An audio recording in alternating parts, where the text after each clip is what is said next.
3mm Allen wrench. This thing isn't good for like the white colors in this room. I don't know why. Thank you. So basically, guys, everybody in here? Well, Vaguely? Maybe. Physically, but Okay, maintenance on a chopper blade is actually extremely easy, okay? The chopper blade is right here in the chopper. Okay, you kind of guys remember the diagram I drew up to an extent, okay? On the back side of the housing for the chopper here, guys, there's a set screw, okay, which can be accessed right here, okay? I usually don't pull the panel off because if you take the skeletonized cover off, usually you can still access it. Okay, you're going to release this set screw or just turn it a little bit and release the pressure. Okay, there's a screw here for the dust cover, which is going to be removed. And at this point, the chopper blade comes out. Okay, this is what the rotary blade looks like.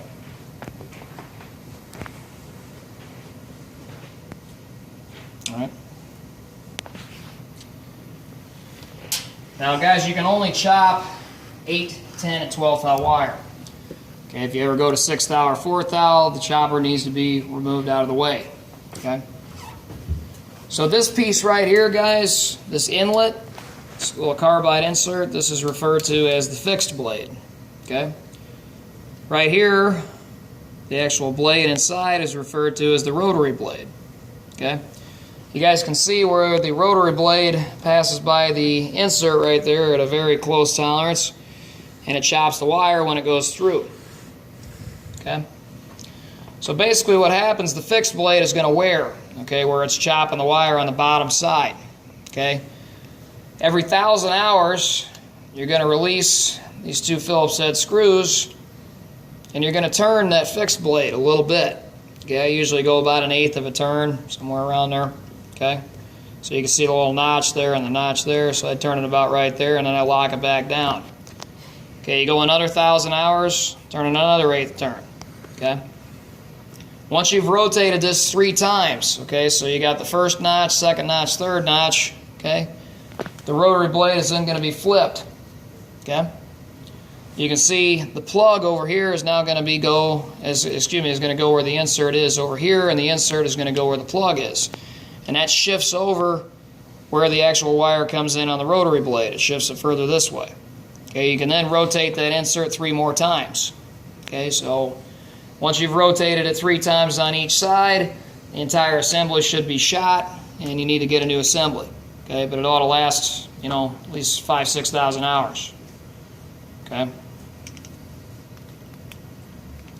that's all there is of maintenance on a chopper. Okay, on the actual rotary blade. Now the chopper itself, guys, can actually be swung out of the way. Okay. I don't know if you're running smaller wire, you're saying? yeah, 4 and 6. If you're running smaller wire, but also maybe if you just don't want to chop the wire. Okay, maybe you're having some issues with the chopper, maybe like the blade's on its last leg, you don't have another one in the shop. Boss won't get it for you. And basically, you know, you got parts that you got to get done, you know, so the chopper can actually be swung out of the way, and then you can just spool the wire out into the basket. Okay, there's no problem with doing that, guys. It's just more or less that you got to empty the basket a lot faster, that's all. Okay, so bad things can happen when the wire gets full, though. If the wire actually fills up completely out of the basket and then it comes out, that wire's still electrified. So I've seen it actually hit those cable bearers over here and things like that, saw through it, you know, just completely screw the machine up. Okay, so bad things can happen. But anyways, what do you guys pass me that 5mm wrench? So we don't have an electrified.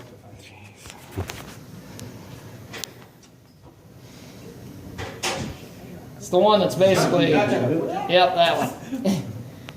Okay, so guys, to remove the chopper, okay, to move it out of the way, okay, it's pretty easy. Okay, right here, you want to get in closer here a little bit if you want there, Mike. This is the main cable that connects the chopper to the machine. Okay, it's labeled WCM. Okay, there's a plug back here this cable basically has to be unplugged, okay? If it isn't, then the machine will actually still sense the chopper's there, and if you turn the rotation off, it'll give you an alarm, because it's saying wire processor motor stop. Okay, so if you unplug it, that tricks the machine thinking the chopper's no longer there, so then no problem.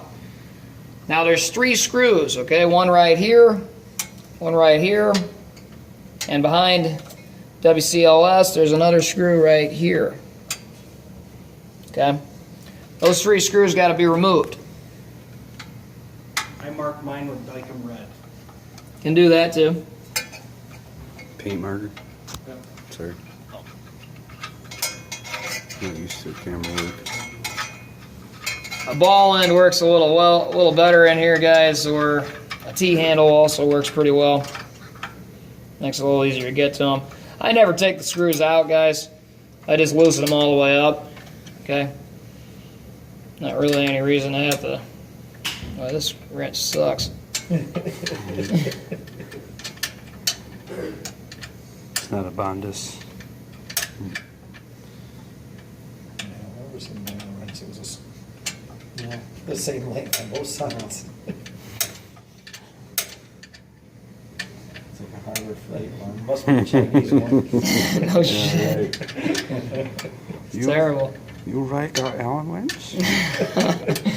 I mean, I do like the fact, you know, you got a little longer side to where you got more torque on it, but it still sucks. Yeah. Doesn't work out very well for what I'm doing right now. Chinese wrench on a Japanese machine. Yeah, this wrench, I don't even know where it came from. I pulled it out of that bag over to the left. Like I said, it's probably Harbor Freight special. People's Republic of China. Yeah, never really got along.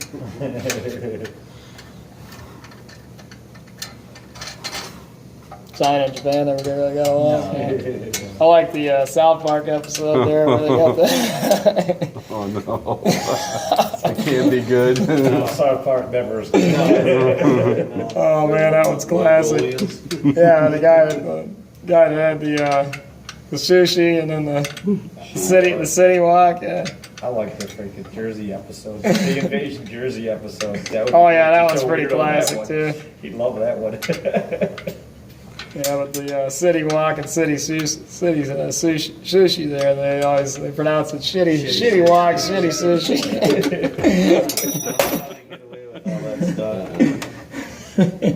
They just do it. That's all. They just do it.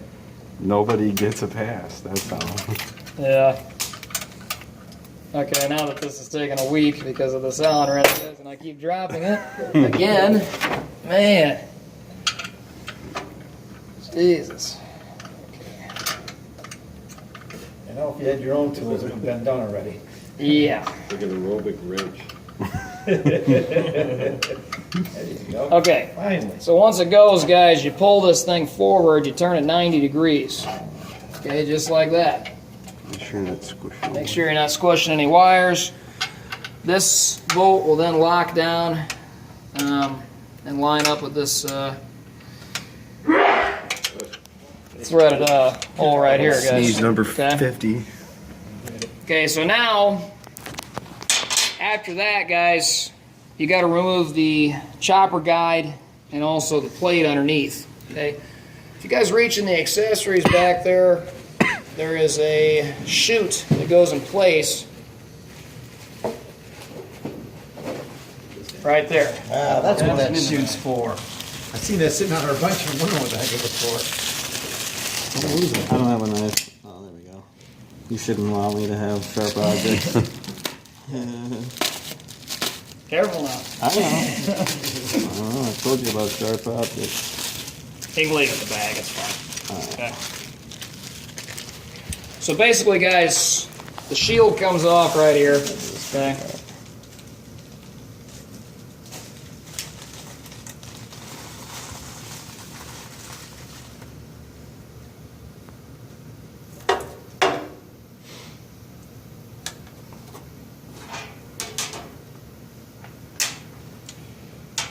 Now after that, okay, the chopper guide here, the ceramic piece comes off.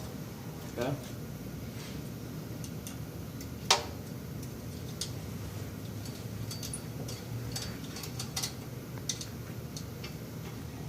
Sometimes it's easier to take this cover completely off, guys, because, as I said, it gets a little more room in there. As I said, it's a little bit of a pain to take it off, though, so. Also, that doesn't help this thing's backed up against the wall, but. Okay, that comes off, guys, and then this plate down here has to also come off, okay? Once those two pieces come off, this chute now fits right in place of those two pieces. Okay, and then the wire just spools out into the actual basket. Okay. What takes that plate off? Oh, there's the There's two screws down at the bottom. Okay. at the bottom, right here and here. Okay. All right, so that goes in place, guys. You leave this off, leave it disconnected, and then you just roll the spool or the wire back up into the basket. Okay, now in addition to that, guys, back here the collection rollers from time to time need to be taken off and cleaned, and also rotated. Okay, flipped around. Okay, you'll eventually wear these the same way as you wear the main tension roller. However, they take a lot longer. Okay, I've seen machines generally, those don't usually need to be actually indexed until a year, maybe longer, depending. Okay, I usually tell people to inspect them once every 6 months and basically give them a little bit of a cleaning. Now, if they get super dirty, guys, what will happen is basically the wire no longer lays flat into the basket, okay? It doesn't come out of there straight.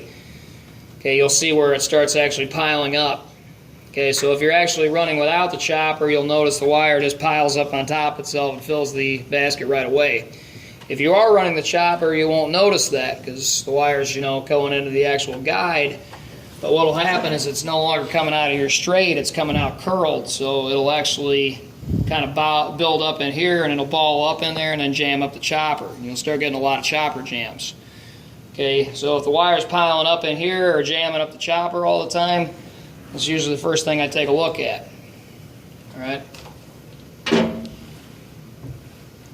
So the way these come off, okay, this actually just kind of lifts off, guys. Right here, which is also on the maintenance sheet, you see that ceramic guide inside that. Little white section there, everybody see that? Okay, that needs to be pulled out and cleaned every so often as well, okay? The way this comes off here, guys, you got two 3mm screws, okay, one here and one here. Basically, you take and release the set screws here, you can slide the transfer tube back, and then you take those two screws out, this thing pulls out. You also got to pull this air line out of here. Okay, it's just a shark bite fitting. Now, as long as you don't remove these bands, guys, you see the one underneath here? And then one here. Okay, as long as those aren't removed, you don't have to re-gap that because you slide that up against those two stainless bands.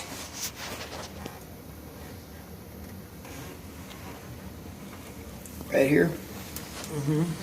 And right here. Okay, if those don't get removed, you butt this thing up against them, and then you got your gap here. All right. So you only loosen what's on the plastic, not on the Correct. steel.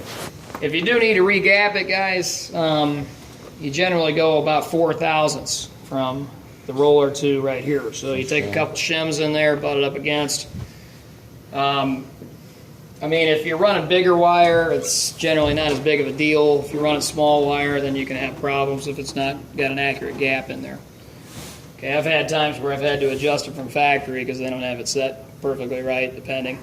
So, anyways, that comes off. Okay, once that comes off, guys, there's nothing in the way of these rollers at that point. So what you're going to do is you're going to get separation on the rollers and the gears. The gears interlock in the back.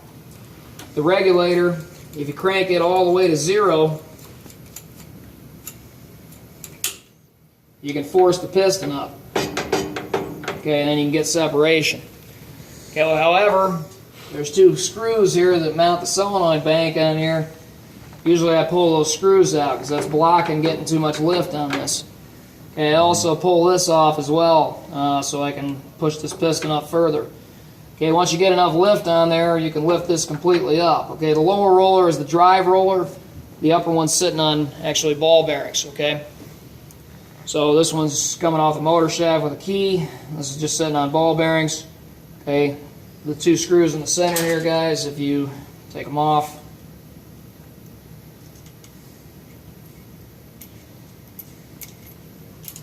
you can slide the roller off the shaft. Okay. There's also a spacer on this one. Okay. So this will then come off. Okay. Basically, once you pull the roller off, guys, if it does need to be indexed, you can take the two screws out and flip it. That's one. Then you can take the spacer out from where it is here. You put it behind the gear. Okay, put it back on. That's 2, 3. Flip it again. That's 4. Okay. Got to do both spacers at the same time. Correct. Okay. Okay. As I said, generally these take a pretty long time to wear, guys, but you know eventually they will wear a little bit. So 6-month intervals, it's good to go ahead and check them out. All right. Any questions on any of that, or not too bad? Too bad. Okay. One more note. One more note, guys. I talked about this when we were talking about the maintenance, but this is the actual guide where the wire goes into the chopper. Ceramic piece here. Okay. If you guys look really close, you can see the holes. Okay. Mm-hmm. On the top side and also on the bottom side. Okay, over time this can get really dirty and those holes get plugged. And as I said, when this thing cuts the wire, the one strand of wire comes through. Once it exits the rollers here, it's about this long. The air drives it into the chopper blade.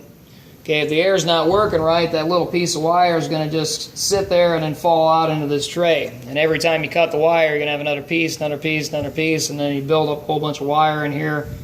It can go actually create a short and go into contact and things like that, and then also jam it up.